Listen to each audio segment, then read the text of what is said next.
नमस्कार प्रेक्षक मित्रांनो, चॅनलवर नवीन असाल तर व्हिडिओला लाईक, चॅनलला सबस्क्राईब करा, तसंच बेल आयकॉनसुद्धा प्रेस करा। चला तर आपण आजच्या व्हिडिओला सुरुवात करूया। मुलाने आईला सांगितले की आपण दुसऱ्या शहरात जात आहोत। असं खोटं बोलून मुलाने आईला घरापासून 500 किलोमीटर दूर नेले आणि चालत्या ट्रेनमध्ये आईला झोपेच्या अवस्थेत तसेच सोडून तो घरी परत आला। जेव्हा तो आपल्या घराची जमीन विकून परत आला तेव्हा त्याला असे सरप्राईज मिळाले की त्याने तो थक्क झाला। अगं आई, तुला एकदा सांगून समजत नाही का? मला इथे राहून माझं आयुष्य वाया घालवायचे नाही। तुला काय वाटते की मी इथेच राहून आयुष्यभर सडत राहावे का? मी या छोट्याशा जागेत राहून माझं आयुष्य वाया घालवू इच्छित नाही। माझे खूप मोठे मोठे स्वप्न आहेत, ते पूर्ण करण्यासाठी मला बाहेर जावेच लागेल। सुनील आपल्या आईला हे सर्व सांगत असताना स्वतःचे सामान पॅक करत होता, पण त्याची आई वनिताताई सतत त्याच्या हातातून त्याची बॅग ओढत होत्या। त्या सतत आपल्या मुलाला सांगत होत्या की बाळा, तुझ्याशिवाय माझं कोणी नाही।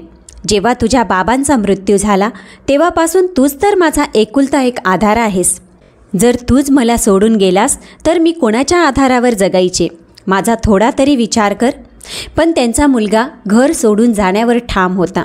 खूप प्रयत्न करून सुद्धा वनिताताई आपल्या मुलाला घरातून जाण्यापासून थांबवू शकल्या नाही।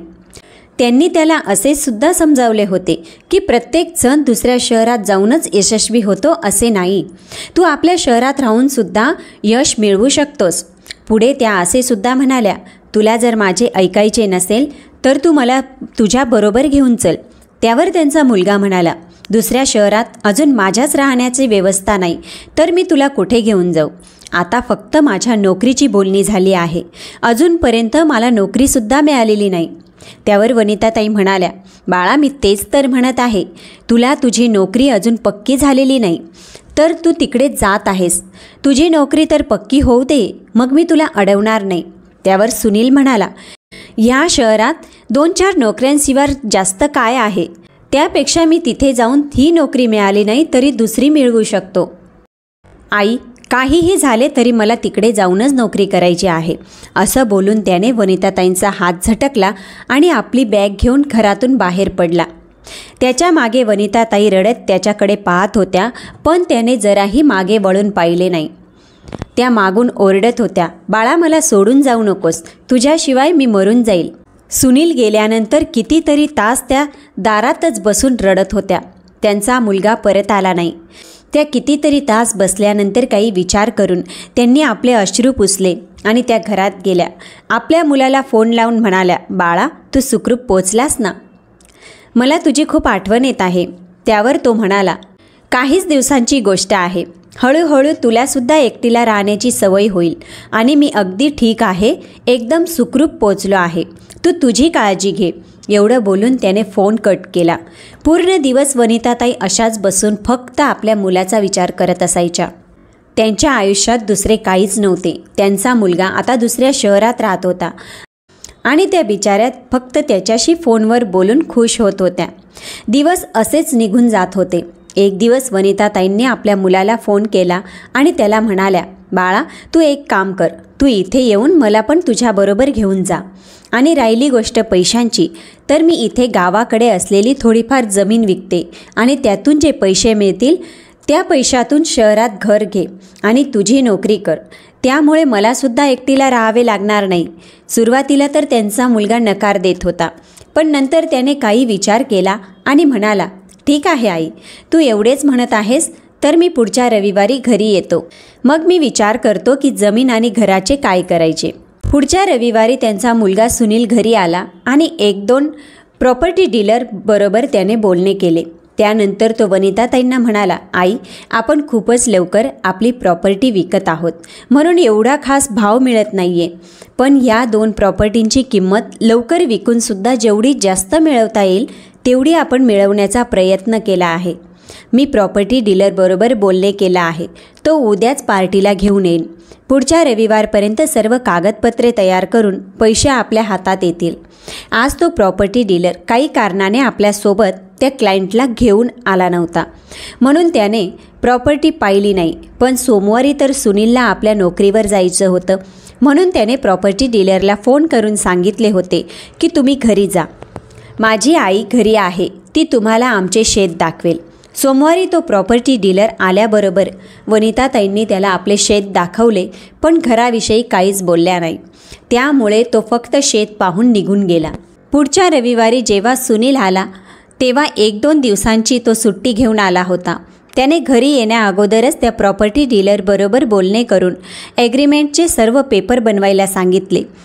त्यामुळे ज्या दिवशी सुनील घरी आला त्या दिवशी तो प्रॉपर्टी डीलरसुद्धा घरी आला आणि त्याने सर्व पेपर सुनीलला दाखवले.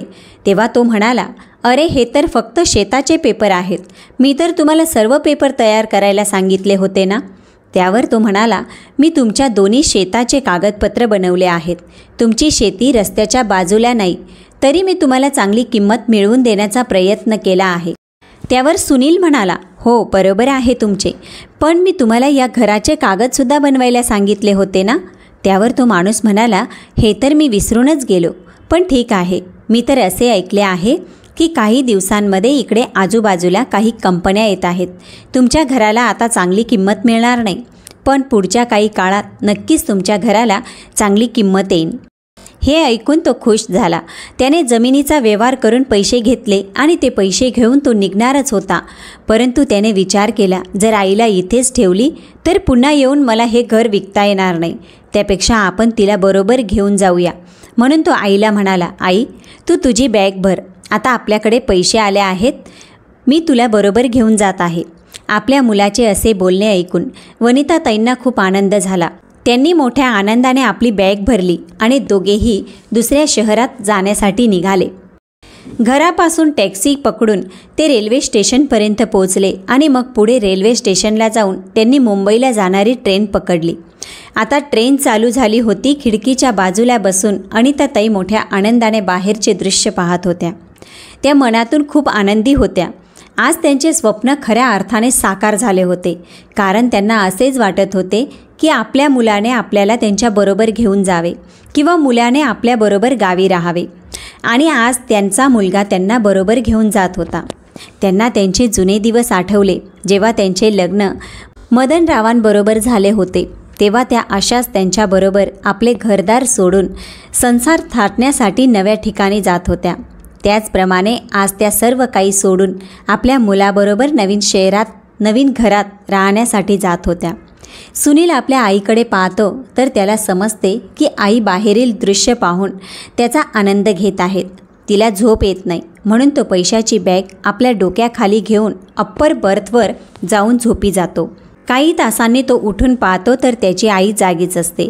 म्हणून तो म्हणतो, आई आता तरी आराम कर. तेव्हा वनिताताई म्हणतात, बाळा अजून खूप प्रवास करायचा आहे, मला झोप आली की मी झोपेन. त्यावर सुनील म्हणतो, आई थोडी पाठ तर टेकव, त्याने तुला आराम मिळेल. अशीच किती वेळ बसून राहणार आहेस. वनिताताई आराम करू लागतात. तेवढ्यात त्यांचा डोळा कधी लागतो ते समजत नाही, कारण आजपर्यंत त्या एकट्या राहत होत्या, त्यात सतत मुलाचा विचार. त्यामुळे त्यांना सुखाची झोप लागत नव्हती. पण आज त्यांचे मन सुखावले होते. त्या शांतपणे झोपी गेल्या. मग काही वेळाने सुनीलने आपल्या आईच्या कानाजवळ जाऊन तिला हळुवार आवाज दिला. आई उठण्याचा प्रयत्न केला, परंतु त्या उठल्या नाहीत. तेव्हा सुनीलची खात्री झाली की आपली आई गाढ झोपी गेली आहे. याच गोष्टीचा फायदा घेऊन सुनीलने आपल्या सर्व बॅगा घेतल्या. आईची बॅग तिच्या बाजूला ठेवली आणि पुढच्या स्टेशनवर जशी ट्रेन थांबली तिथे तो आपल्या आईला गाडीतच झोपलेल्या अवस्थेत सोडून खाली उतरला. ट्रेन चालू झाली, पण तरीही अनिताताई झोपलेल्याच होत्या. काही तासांनी त्यांना जाग आली. तेव्हा त्या आपल्या मुलाला सुनीलला शोधू लागल्या, तर तो कुठेही दिसत नव्हता. असे त्यांच्या लक्षात आल्यावर त्या रडू लागल्या. त्यांच्या रडण्याने त्यांच्यासोबत प्रवास करणारे आजूबाजूचे प्रवासी त्यांच्याजवळ आले आणि त्यांच्या रडण्याचे कारण विचारू लागले. तेव्हा त्या म्हणाल्या, माझा मुलगा माझ्यासोबत प्रवास करत होता, त्याला तुम्ही कुठे पाहिला आहे का? माझा मुलगा कुठे गेला? आता त्याची आणि माझी भेट कशी होणार? तेव्हा त्यातील काही प्रवासी म्हणू लागले की तो काहीतरी घेण्यासाठी स्टेशनवर उतरला असणार आणि गाडी सुटल्यामुळे तो तिथेच राहिला असेल. तर काही म्हणू लागले तो मुद्दाम उतरला असेल. सर्वांनाच त्यांची दया येत होती, पण प्रत्येकजण वेगवेगळं बोलत होता. तेवढ्यातच तिकीट तपासण्यासाठी TC तेथे आला. एवढी गर्दी पाहून तो म्हणाला, इथे काय झालं आहे? तेव्हा एकाने सांगितलं, ह्या काकींबरोबर त्यांचा मुलगा प्रवास करत होता, पण तो आता अचानक कुठेतरी उतरला की कोणत्या स्टेशनवर खालीच राहिला ते माहीत नाही. तेव्हा तो TC म्हणाला, तुम्ही उगाचच तर्कवितर्क लावून त्यांना त्रास देऊ नका. ज्यांना त्यांची मदत करायची आहे त्यांनीच इथे थांबा, नाहीतर उगाच गर्दी करू नका. असे म्हटल्यानंतर अर्ध्यापेक्षा जास्त गर्दी कमी झाली. लोक आपापल्या जागी जाऊन बसले, पण काही लोक अजूनही तिथेच वनिताताईंच्या बाजूला होते. तो TC सुद्धा वनिताताईंच्या बाजूला जाऊन बसला आणि म्हणाला, काकी, तुमच्याकडे तुमच्या मुलाचा नंबर आहे का? कदाचित तो एखाद्या स्टेशनवर उतरला असेल आणि ट्रेन सुटली असेल तर मी तुम्हाला पुढच्या स्टेशनवर उतरवून स्टेशन मास्तरांना सांगेन. तुमचा मुलगा तेथे येऊन तुम्हाला घेऊन जाईन. त्याचा मोबाईल नंबर तुम्हाला आठवत असेल तर मला सांगा. कुठे लिहून ठेवला असेल तर मला द्या. वनिताताई म्हणाल्या, माझ्या मुलाचा नंबर मला माहीत नाही. पण तेवढ्यातच त्यांना आठवले की आपल्या मुलाचा मोबाईल नंबर आपण बॅगेमध्ये लिहून ठेवला आहे. खरं तर वनिताताईंकडे मोबाईल फोन होता, पण त्यांचा मुलगा तो फोनसुद्धा घेऊन गेला होता. म्हणून त्यांनी लगेचच आपल्या बॅगेत कागदावर लिहिलेला त्यांच्या मुलाचा मोबाईल नंबर त्या TCच्या हातात दिला. त्याने लगेच त्या मुलाला फोन केला आणि फोन स्पीकरवर टाकला. 1-2 रिंग वाजल्यानंतर सुनीलने लगेचच फोन उचलला. तेव्हा TC म्हणाला, माझे बोलणे सुनील बरोबर होत आहे का? समोरून सुनील, हो मीच बोलत आहे. तुम्ही कोण? त्यावर तो TC म्हणाला, मी तिकीट कलेक्टर बोलत आहे. तुम्ही तुमच्या आईबरोबर बोला. असे बोलून त्याने फोन वनिताताईंकडे केला. तेव्हा वनिताताई रडतच म्हणाला, बाळा तू कुठे आहेस? आपल्या आईचा आवाज ऐकताच सुनीलने फोन कट केला. तेव्हा तो TC पुन्हा त्याला फोन लावण्याचा प्रयत्न करू लागला, पण आता त्याचा फोन बंद येत होता. हे सर्व पाहून तिथे उपस्थित लोकांना काहीसे विचित्र वाटू लागले. मग ते सर्वजण समजून गेले की यांचा मुलगा जाणून बुजून यांना इथे सोडून गेला आहे. आता त्यांच्या मुलाचा फोन लागत नव्हता, म्हणून TC म्हणाला, याचा अर्थ तुमचा मुलगा तुम्हाला येथे सोडून गेला आहे. तेव्हा वनिताताई म्हणाल्या, नाही, माझा मुलगा असे नाही करू शकत. तो स्वतःच मला इकडे घेऊन आला होता आणि म्हणाला होता की आपण दुसऱ्या शहरात जाऊन राहूया. मग तो मला असं अर्ध्या रस्त्यात का सोडून जाईल? आम्ही घरदार सर्व सोडून इकडे दुसऱ्या शहरात राहायला जात आहोत. तेव्हा त्यातील एका मुलाने हे बोलणे ऐकले आणि तो वनिताताईंना म्हणाला, घरदार सोडून चालल्या आहात म्हणजे? त्यावर वनिताताई म्हणाल्या, आम्ही आमची जमीन विकली आणि त्या जमिनीतून मिळालेले पैसे घेऊन आम्ही इकडे नवीन घर घेऊन तिकडेच राहणार आहोत, जिथे माझा मुलगा नोकरी करत आहे. जिथे आपण पोट भरण्यासाठी पैसे कमवतो तेच तर आपले खरे घर असते ना. म्हणून आम्ही आमची शेती विकली. तर माझा मुलगा मला सोबत घेऊन जात होता. वनिताताईंचे हे बोलणे ऐकून सर्व लोक समजून गेले की यांच्या मुलाने त्यांना धोका दिला आहे. ते त्यांच्याबरोबर असे वागला आहे. आता ते लोकसुद्धा काय करणार होते? ते म्हणू लागले, तुम्ही म्हणत होतात ना की तुमचा मुलगा मुंबईमध्ये राहतो. मग मुंबई आली की आम्ही तुम्हाला सांगतो, तुम्ही तिथेच उतरा. काहीजण म्हणू लागले की मुंबई किती मोठी आहे. मुंबईसारख्या एवढ्या मोठ्या शहरात त्या आपल्या मुलाला कशा शोधतील? त्याला शोधण्याच्या नादात या स्वतःच हरवून जातील. मग तिथे उपस्थित सर्व लोकांनी आपापसात चर्चा केली आणि एक निर्णय घेण्यात आला की वनिताताईंना त्यांच्या गावी परत जायला हवे. त्यांचे म्हणणे असे होते की त्यांचा मुलगा जर त्यांना शोधत असेल तर तो नक्कीच त्यांना शोधत गावी येईल. तेव्हा त्यातील काही लोक म्हणू लागले, काकी, तुमच्याकडे तुमचे घर आहे का? तेव्हा त्या म्हणाल्या, हो, शेती विकली आहे पण घर तसंच आहे.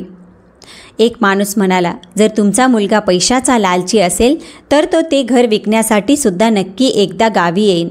कदाचित त्याला घर विकायचे असेल म्हणूनच त्याने तुम्हाला एवढ्या दूर आणून सोडले असेल. आता त्यांनी त्यांच्या घरीच जावे हे निश्चित झाले. परंतु त्या एकट्या एवढ्या दूरचा प्रवास कसा करणार होत्या? त्यांच्याकडे एवढे पैसे आहेत का? त्यांना मध्ये कुठे ट्रेन बदलायची वेळ आली तर त्यांना जमेल का? असे विविध प्रश्न प्रत्येकाच्या समोर उभे राहिले. तेव्हा प्रत्येकजण विचार करू लागला की यांना एवढ्या लांबून आता परत घरी कोण घेऊन जाणार? कारण प्रत्येकाला आपापली कामे होती आणि आजच्या या धावपळीच्या आयुष्यात कोण कोणासाठी वेळ काढणार?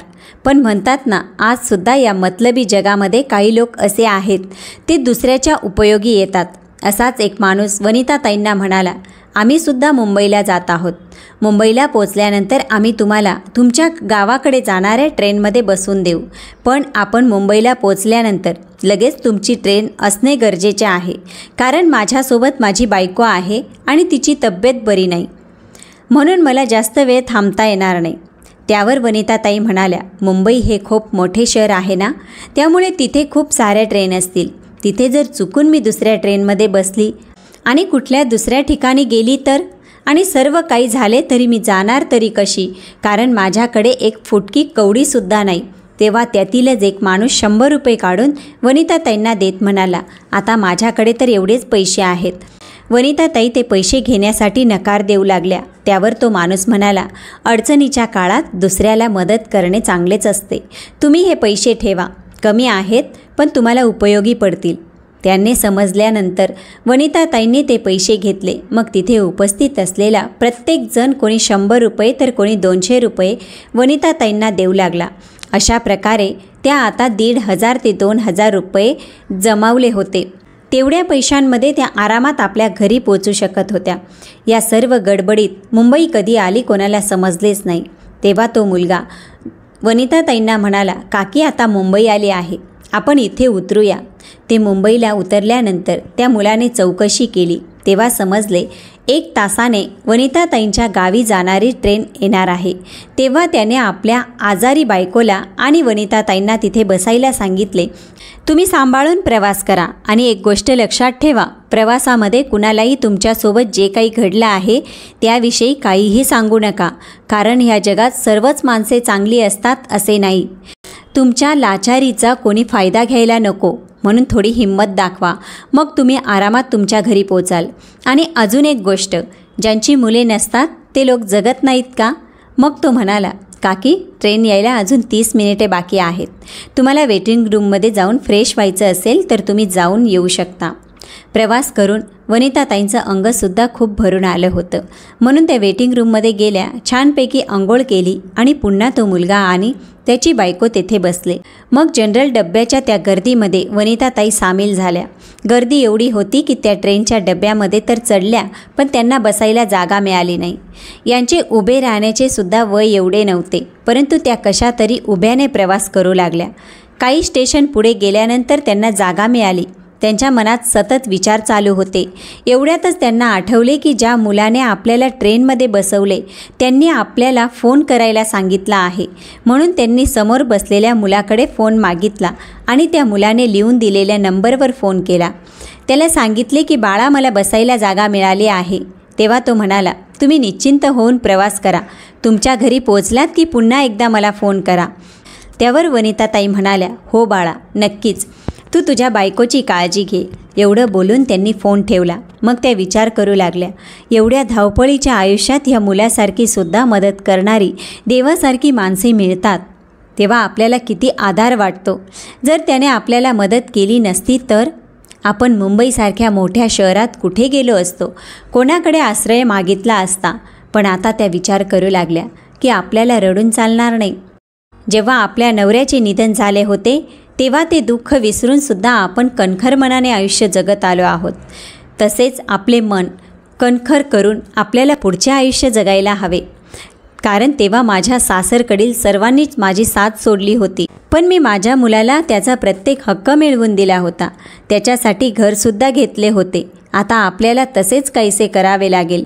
त्यावेळी मी माझ्या मुलासाठी एवढं सर्व करू शकली, मग आता मी माझ्यासाठी का करू शकत नाही? देवाने जर एवढं चांगलं आयुष्य दिलं आहे तर ते विनाकारण मी वाया का घालवू? वनिताताई आपल्या गावच्या स्टेशनवर उतरल्या. तिथे उतरल्यानंतर त्यांना कोणतीही अडचण आली नाही, कारण स्टेशनपासून घरी जाण्याचा रस्ता त्यांना चांगलाच माहीत होता. त्या आता आपल्या घरी पोचल्या होत्या. तेव्हा त्यांची शेजारी त्यांना विचारू लागली, वनिता काकी, काय झाले? तुम्ही तर तुमच्या मुलाबरोबर गेला होतात. तुम्ही जाताना म्हणाल्या होत्यात की परत येणार नाही. तेव्हा त्या म्हणाल्या, हो, असे मी म्हणाले होते, पण आता परत आले आहे आणि मी आता इथेच राहणार आहे. त्यांच्या शेजारी राहणारी विद्या त्यांची मैत्रीणसुद्धा होती, म्हणून तिला मागच्या वेळेस सुनील येऊन गेला होता ही गोष्टसुद्धा माहीत होती. त्यावेळेस विद्या वनिताताईंना म्हणाली, तू मुलाच्या बोलण्यात येऊन शेती विकू नकोस. पण वनिताताईंनी आपल्या मैत्रिणीचे न ऐकता आपल्या मुलाचे ऐकून जमीन विकली आणि त्याची शिक्षा आता त्यांना भोगावी लागत होती. पण यापुढे असे काही होईल याची पुसटशी सुद्धा शंका त्यांच्या मैत्रिणीला आली नव्हती. तीच शंका आज खरी ठरताना दिसत होती. वनिताताई आता आपल्या घरात जाऊन त्यांनी आपल्या मैत्रिणीच्या तोंडावर दरवाजा बंद करून घेतला. तेव्हा विद्याने विचार केला, आता हिच्याबरोबर बोलण्यापेक्षा आपण संध्याकाळी येऊन हिच्याबरोबर बोलूया. संध्याकाळ झाल्यावर विद्या वनिताताईच्या घरी गेली. वनिताताईंनी दरवाजा उघडून तिला घरामध्ये घेतली. ती वनिताताईंना प्रेमाने विचारू लागली, तू एवढी नाराज का वाटत आहेस? सर्व काही ठीक आहे ना? तुझा मुलगा तुला बरोबर घेऊन शहरात गेला होता ना? तो तुला तिथेच ठेवणार असेही सांगून गेला होता. तू अचानक परत कशी काय आलीस? आणि ते सुद्धा एकटीच? सर्व काही ठीक आहे ना? तू मला काहीशी त्रासलेली वाटत आहेस. काय झालं? वनिता मला सांग, मी तुझ्या बहिणीप्रमाणे आहे. विद्याने एवढ्या प्रेमाने विचारल्याबरोबर वनिताताईच्या डोळ्यातून अश्रू वाहू लागले. त्यांना राहावले नाही. शेवटी त्या स्वतःला रोखू शकल्या नाहीत आणि त्यांनी पटकन विद्याला मिठी मारली. त्या जोरजोरात रडू लागल्या. मी असा काय गुन्हा केला की माझा मुलगा माझ्यासोबत असा वागला, असे त्या रडतच बोलत होत्या. तेव्हा विद्याने त्यांना कसे तरी शांत केले आणि म्हणाले, नक्की काय झालं आहे ते मला नीट सांगशील? तेव्हा वनिताताई तिला सर्व घटनाक्रम सांगू लागल्या. मी मुलाबरोबर दुसऱ्या शहरात जात होते, परंतु आम्ही तिथपर्यंत पोचलो नाही. अर्ध्या रस्त्यातच तो मला सोडून गायब झाला. जेव्हा त्याला फोन केला तेव्हा त्याने फोनसुद्धा कट केला आणि नंतर त्याने त्याचा फोन बंद करून ठेवला. या सर्व गोष्टी ऐकून विद्याला तर धक्काच बसला. एखादा मुलगा आपल्या आईबरोबर असा कसा वागू शकतो? मग विद्याने आपल्या मुलाला आवाज देऊन वनिताताईंच्या घरात बोलावून घेतले आणि त्याला त्यांच्या मुलाला म्हणजेच सुनीलला फोन करण्यास सांगितले. त्याने फोन केला, पण सुनीलने त्यांचा फोन उचलला नाही. कदाचित त्याचा नंबर त्याच्याकडे सेव्ह असेल म्हणून. तिच्या मुलाने दुसऱ्या नंबरवरून फोन केला तर सुनीलने तो फोन लगेच उचलला. तेव्हा विद्या म्हणाली, बाळा, मी विद्या काकी बोलत आहे. मला वनिताताईंबरोबर बोलायचे आहे. आता ती इथे राहत नाही, ती तुझ्यासोबत राहते, पण मला तिची खूप आठवण येते. म्हणून मी विचार केला की फोनवर तिच्याबरोबर थोडा वेळ बोलावे. विद्याचे असे बोलणे ऐकून सुनील घाबरला आणि तो, आई आता आपल्या बाजूला नाही. काकी, मी नंतर तुमचे आईबरोबर बोलणे करून देतो असे सांगू लागला. कारण त्याला काय माहीत होते की त्याची आई घरी पोचली आहे. त्याला तर असंच वाटत होतं की त्याची आई रस्त्यावर कुठेतरी भटकत असेल, म्हणून त्याने असे कारण सांगून वेळ काढण्याचा प्रयत्न केला होता. आता विद्या काहीतरी पुढे बोलेल म्हणून लगेचच वनिताताईंनी तिच्या तोंडावर हात ठेवला. त्यानंतर सुनीलने फोन ठेवला आणि तो नंबर ब्लॅकलिस्ट केला, जेणेकरून त्या नंबरवरून पुन्हा फोन यायला नको. आणि आपण आईबरोबर असे वागले आहोत हे विद्या काकींना समजायला नको असे त्याला वाटत होते, परंतु सत्य तर अगोदरच त्यांना समजले होते.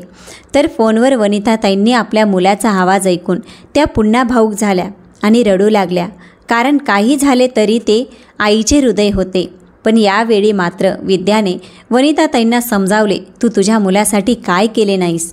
त्याच्यासाठीच तर सर्व काही केले आहेस. तरीही तो तुझ्याबरोबर असा वागला. जेव्हा तू या गावात आलीस तेव्हा तुझ्याकडे काय होते? काहीच नाही. एक लहानसे शेत होते ज्याच्या भरोशावर तू इथे आलीस आणि तुझ्या मेहनतीने तू स्वतःचे घर खरेदी केलेस. तू त्याच्यावरच थांबली नाहीस. त्याच मेहनतीने अजून एक शेत विकत घेतलंस. का तर तुझ्या मुलाचे चांगले शिक्षण व्हावे, त्याला सर्व गोष्टी मिळाव्यात. तू एवढे करू शकतेस. तुझ्यात काय बुद्धीची कमी आहे का? एवढं बोलून विद्या हसू लागली. तेव्हा वनिताताईच्या चेहऱ्यावर सुद्धा स्मितहास्य आले. त्या म्हणू लागल्या, तू अगदी बरोबर बोलत आहेस. आता फक्त मला माझा विचार करावा लागेल. त्याच दिवसापासून त्यांनी आपल्या नवीन आयुष्याची सुरुवात केली. घरात आता जास्त काही वस्तू नव्हत्या, कारण त्या जाताना काही वस्तू विकल्या होत्या तर काही शेजाऱ्यांना दिल्या होत्या. ज्या शेजाऱ्यांना दिल्या होत्या त्या वस्तू तर त्यांनी परत घेतल्या, पण ज्या विकल्या होत्या त्या त्यांना पुन्हा खरेदी कराव्या लागल्या. त्यासाठी पैशाची आवश्यकता होती आणि पैसे मिळवण्यासाठी काम करणे गरजेचे होते. पण आता या वयात त्या कोणते काम करणार होत्या? तेव्हा विद्या म्हणाली, तू अगोदर जे काम करत होतीस तेच काम कर. अगं, आजच्या जमान्यात कोणी माणूस स्वतः काम करत नाही. प्रत्येकजण दुसऱ्याकडूनच काम करून पैसे मिळवण्याचा प्रयत्न करतो. वनिताताईंना सुद्धा विद्याचे बोलणे पटले. म्हणून त्यांनी आपले जुने काम पुन्हा सुरू केले. त्यांनी दुसऱ्याचे शेत कसण्यासाठी घेतले. त्यामध्ये त्यांनी वेगवेगळ्या प्रकारच्या भाज्या लावल्या आणि त्यात त्यांना चांगलेच पैसे मिळाले. ज्याचे ते शेत होते त्याच्याबरोबर बोलणी करून वर्षाकाठी त्याला जेवढे पैसे द्यायचे होते तेवढे पैसे त्याला देऊनसुद्धा वनिताताईंकडे आता खूप सारे पैसे शिल्लक राहिले होते. यामध्ये त्यांना दिवसेंदिवस खूप फायदा होत गेला. त्या स्वतः शेतात कष्ट करत नव्हत्या, पण ज्या लोकांकडून त्या हे काम करून घेत होत्या त्या लोकांची मजुरीसुद्धा त्या वेळच्या वेळी देत होत्या. त्यामुळे त्यांच्या शेतात काम करण्यासाठी लोक स्वतःहून तयार होत होती. हळूहळू त्यांनी स्वतःचे शेत खरेदी केले, कारण आता त्यांच्याकडे स्वतःचे असे शेत शिल्लक राहिलेले नव्हते. कारण त्यांना आता पहिल्यासारखे आपल्या मुलासाठी वेगळे पैसे कमवायचे नव्हते. म्हणून स्वतःचे शेत घेतल्यानंतर त्यांच्या शेतामध्ये जे लोक काम करण्यासाठी येत त्यांना त्या जास्तीत जास्त पैसे देण्याऐवजी त्यांच्या मुलांच्या शिक्षणाचा खर्च त्या आपल्या पैशातून करू लागल्या. एवढे चांगले काम करत असताना सुद्धा म्हणतात ना, देव परीक्षा घेत असतो. असेच काहीसे झाले आणि एक वेळ पीक हातात येण्याच्या वेळेतच खूप पाऊस आला आणि त्यांचे सर्व पीक वाया गेले. त्यावेळी त्यांच्या हाती काहीच लागले नाही. त्या वर्षी त्यांच्याकडे थोडेफार पैसे शिल्लक होते. ते पैसेसुद्धा संपून गेले, कारण शेतात काम करणाऱ्या माणसांची मजुरी तर त्यांना द्यायचीच होती. पण लगेचच त्यांच्या पुढच्या वर्षी त्यांनी आपल्या शेतात एक अशा प्रकारचे पीक लावले जे गावातील इतर कोणीही आपल्या शेतात पिकवत नव्हते. त्यामुळे त्या पिकाला बाजारातून चांगली मागणी आली आणि त्यांना हे पीक घेण्यासाठी काही ठिकाणाहून उधार पैसेसुद्धा घ्यावे लागले होते. खरं तर हे पीक घेताना त्यांना खूप टेन्शन आले होते की आपण हे सर्व करत आहोत, पण आपल्याला यामध्ये यश मिळेल का? पण म्हणतात ना की देव आपल्या मेहनतीचे फळ आपल्याला एक दिवस नक्कीच देतो. त्याचीच प्रचिती आज वनिताताईंनासुद्धा आली होती. कारण पावसाने नुकसान होऊनसुद्धा त्या मागे हटल्या नव्हत्या. त्यांनी आपली मेहनत चालूच ठेवली होती. त्याचे फळ आज त्यांना मिळाले. त्यांची परिस्थिती आता बदलली होती. देवाची त्यांच्यावर एवढी कृपा झाली की त्यांच्यावर धनवर्षा होत होती. अशातच एक दिवस तोच प्रॉपर्टी डीलर एक पार्टीला घेऊन वनिताताईंचे घर दाखवण्यासाठी आला. पण त्यावेळी त्या घरात नव्हत्या. तर प्रॉपर्टी डीलरला पाहताच त्या समजून गेल्या होत्या की हा घर विकण्यासाठी आला असेल. म्हणून वनिताताईंनी लगेचच आपल्या शेजाऱ्यांना जाऊन सांगितले की त्यांनी चौकशी केली तर त्याला सांगा की हे घर बंदच असते. कधीतरी या घरातील माणसे येतात आणि जातात, पण जास्त दिवस हे घर बंदच असते. जेव्हा त्या प्रॉपर्टी डीलरने आजूबाजूला चौकशी केली तेव्हा त्या लोकांनी वनिताताईंनी सांगितल्याप्रमाणे त्यांना सांगितले. त्यांचे येणे जाणे तर ठीक आहे, पण तुम्ही हे घर बळकावण्याचा विचारसुद्धा करू नका, कारण हे घर मी आता विकत घेत आहे. असे बोलून तो पार्टीला ते घर दाखवून निघून गेला. तेव्हा त्याच्याबरोबर चांगले बोलून शेजाऱ्यांनी त्या प्रॉपर्टी डीलरचा नंबर घेतला आणि त्यांना म्हणाले की इथे कोणी आलं की आम्ही तुम्हाला फोन करून सांगू. त्या प्रॉपर्टी डीलरने हसतच त्यांना स्वतःचा नंबर दिला आणि म्हणाला, कोणाला जमीन विकायची असेल तर मला सांगा. मग शेजारच्यांनी बोलण्यात त्याला विचारले की हे घर तर सुनीलचं आहे, मग तो कधी येणार आहे? सुनील कधी येणार आहे हे त्यांनी त्यांच्याकडून विचारून घेतलं. आता वनिताताई सुनीलच्या स्वागताची तयारी करू लागल्या, कारण त्यांना सुनीलला चांगलीच अद्दल घडवायची होती. म्हणून त्यांनी पोलिसात जाऊन तक्रार केली की माझ्या मुलाने मला धोका देऊन जमीन विकली आहे आणि मला दूरवर नेऊन त्याने सोडलं. वनिताताईने तक्रार दिल्यानंतर पोलीससुद्धा सुनील येण्याची वाट पाहू लागले. त्याच्या गावाशेजारील जमिनीवर एक सरकारी कंपनी येणार होती, त्यामुळे तिथल्या जमिनीचे भाव खूप वाढले. ही गोष्ट सुनीलला समजली होती. त्यामुळे आपल्याला जास्त पैसे मिळवण्याच्या लालसेपोटी सुनील घर विकण्यासाठी आला होता. त्याने आपल्या घराचा दरवाजा उघडला आणि आतमध्ये त्याला असे वाटले की दरवाजाला कुलूप नाही. याचा अर्थ प्रॉपर्टी डीलर पार्टीला घेऊन आतमध्ये बसला असेल. पण जेव्हा त्याने दरवाजा उघडला तेव्हा समोरील व्यक्तीला पाहून त्याच्या पायाखालची जमीनच सरकली, कारण त्याच्यासमोर त्याची आई वनिताताई होत्या, जिला त्याने खूप दूरवर ट्रेनमध्ये झोपलेल्या अवस्थेत सोडले होते. तीच त्याची आई आज त्याच्या समोर उभी होती. आता त्याला काही समजत नव्हते. तो काही बोलणार किंवा पुढे काही करणार. तेवढ्यातच तिथे पोलीस पोहोचले. तेव्हा वनिताताई पोलिसांना म्हणाल्या, हा बघा माझा नालायक मुलगा, याने अगोदरच माझी जमीन विकली आणि आता हे घर विकण्यासाठी आला आहे. तुमचा विश्वास बसत नसेल तर काही वेळ थांबा, प्रॉपर्टी डीलरसुद्धा येईल. तेवढ्यातच तो आला कारण शेजारच्या विद्याने प्रॉपर्टी डीलरला फोन लावून सांगितले होते की सुनील इकडे आला आहे, त्यामुळे तो सुद्धा लगबगीने तिथे पोचला। त्याला वाटत होते की आता एकदा सुनील बरोबर बोलून डील फायनल करूया, पण घरात पोचल्यानंतर सुनीलच्या आईला आणि पोलिसांना पाहून त्यालाही धक्का बसला।